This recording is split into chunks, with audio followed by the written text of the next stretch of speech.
listening to the history of 295, the fact that an extra lane was added across the Rancocas span there to eliminate the use of the bridge, you could actually stand on one bridge or the other and see the other bridge by eyesight. So they're really not that far apart, and obviously people are going to be inconvenienced.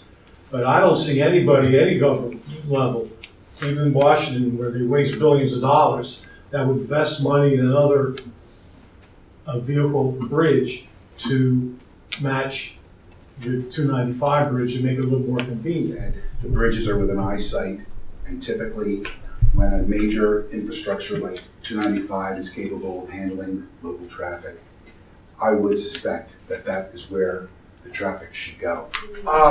Personally, I'm somewhat disappointed that this is on the agenda to close the bridge, simply because I felt that you should hold this meeting in the towns of Willingboro or Mount Laurel, and so those residents can be able to come out and express their opinion.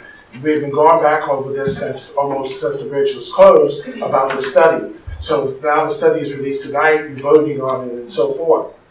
When it was shut down in 2012 for several months, why weren't the current safety issues addressed before the bridge had to be closed? Since it is so bad now that it needs to be closed permanently. These safety issues didn't arise overnight. What happened to the bridge maintenance dollars allotted in 2013 and 2014, not to mention all the years leading up to 2012? This bridge is part of the county's transportation infrastructure, so why has it been so woefully neglected? The excuse given that the bridge parallels Interstate 295 is no reason for the bridge not to be repaired. My presumption is that most bridges parallel some road that could be used as an alternative. We paid our tax dollars. Why punish the taxpayers who use this bridge daily simply because our county officials might have misprioritized the dollars needed to regularly maintain this bridge? The rumor circulating around Willingboro is that the bridge is going to be changed into a bike path or a walking path. Well, walking to where? Where we're going to walk to? Yeah. Where are you biking to? What's there to see in that area? I am a senior. I just started back to school, Burlington and Mount Laurel. It is very scary getting on 295. I haven't done it in a long time. The bridge was much more comfortable when I went to school there. It was easier when my children went to school. It was easier knowing they were crossing that. They stopped there. There's a graveyard right there to remind you to be slow. To take we need that. I think the Centerton Bridge was left open far too long for people to get used to it, take it for granted, and stay away from 295. It made it very easy. I'm still waiting for South Pemberton Road to be completed someday. How many years? But again, back to the Centerton Bridge. It's a unique bridge. It's been there for a long time, but we really do not need the bridge because we have 295. I've heard comments about about a new bridge being redundant with 295. I wholeheartedly agree. The time and distance is so minimal. Difference is so minimal. It's not even worth mentioning. I'm a resident of Willingboro 30 years, and it seems like here lately it's being closed down. The banks are moving out, Comcast moved out, Firehouse closed, and Medico left, and it seems like we're being cut off. But no matter what we do, our taxes are going to go up, and it's my opinion that the bridge should be rebuilt. Thank you. 10% of the signers of that petition live outside the county, so it's not just local residents that use that bridge. 52% of the residents live outside of the Willingboro itself. The other townships are impacted by this. I'm in favor of a new bridge. I understand about the $20 million, so I'm certainly prepared to offer myself to help generate some money to get this done, and any resources I can bring to bear on this matter. There are other consequences, as has been pointed out tonight, of closing that bridge other than inconveniencing residents. such as that traffic problem that was mentioned tonight. And I suspect there are other consequences which I don't think you tasked the engineer to consider. Good evening, freeholders. I'm very happy to be here and being able to address you.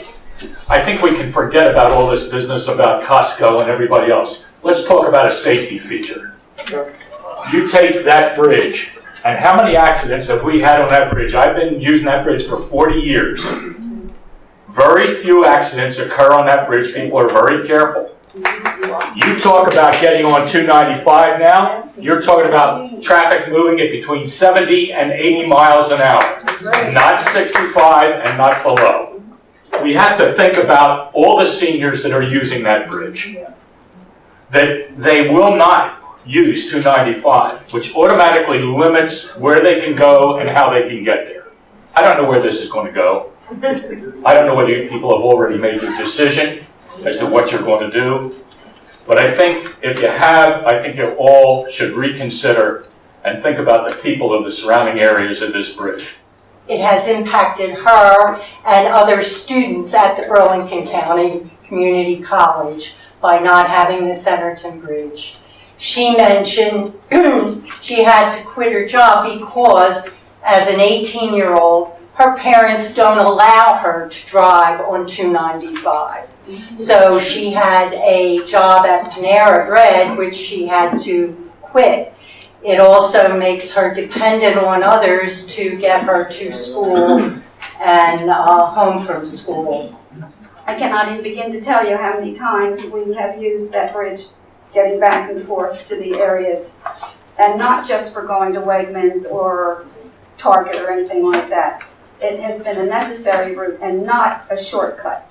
We've lost a lot of things in Willingboro. Then to add insult to injury, we now have lost the use of the bridge. There are 15,000 voters in Willingboro. I'm not saying that they are all in agreement, but they do make an impact.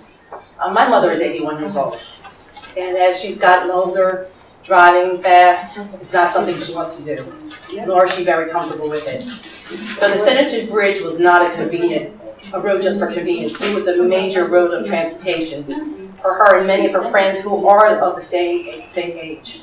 So now it's become a quality of life issue because now she will not go on 295. So now she has to depend on other people to take her where she needs to go. Maybe me, but that's okay. I love my mom. But there's an issue of independence for them. Now we're taking away part of seniors' independence of something they used to be able to do themselves. Now they're not willing or uncomfortable to do. Unfortunately, my first impression is this is a lot like the public hearings we have for budgets. Everything is set in concrete, done deal, it's all over with, but we get to stand up here and be Shakespearean, to be tell a tale full of sound or fury and signifying nothing. I know nothing's going to be done, but I wish you would give consideration. A lot of people use that bridge. Alaska had a bridge to nowhere. We're going to have two roads to nowhere. It seems to me from around the era of 1980, we can't do things anymore because, oh my God, the cost is beyond us. We can't do that. This is America, damn it. We put men on the moon. We can do any damn thing we want to do if we put our mind to it. It's more than the bridge to me. It's the state of infrastructure in New Jersey, but also the poor planning, I feel, that by the Burlington County freeholders. Money was invested in 2010, the same example, that's the same time that the car was presented in 2010. Why was the bridge not closed in 2010? Why was that recommended to make further repairs to replace the bridge in 2010? If people knew in 2010 that 295 was expanded to make the bridge obsolete, I think you probably would have had a lot more comments 5 years ago. And also in 2010, I believe it was $6 million was spent to repair the bridge. Who made those repairs? It's 5 years later, and now they have to close it down. We spent $6 million. We have a lot of bridges. I know Pemberton Road was mentioned earlier. Infrastructure is an issue in Burlington County, and I really would like to know what plans are made to address it. I think if people saw that infrastructure affects all of us, they wouldn't just say, well, 14,000 people use that bridge. They're seniors and 80 under 295.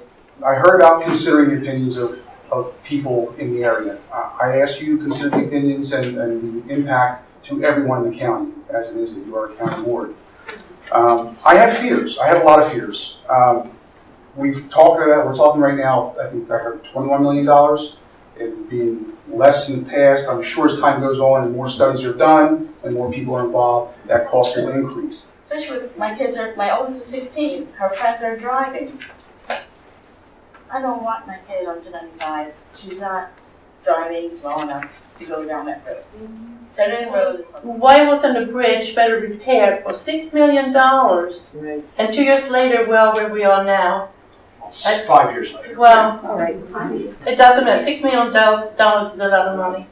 Another thing that was not mentioned is, have you ever been caught in an accident on 295 and you do not have any alternative? That bridge needs to be repaired or replaced. There is no need for me to go up from where I live at now, to go to Route 295, to the one in Millersboro. It's dangerous. When I come up at 38, if I have to go back home, I can't even get on to Martyr Avenue to get to my place because the traffic is backed up to go to Wegmans or Costco's. And anyone in here that said that we don't have the money, we have the money for everything else. True. We have a growing university up there. $3 million, $30 million. We have the sign fixed up there for $100,000. Where is it at? I said, I'm looking for it.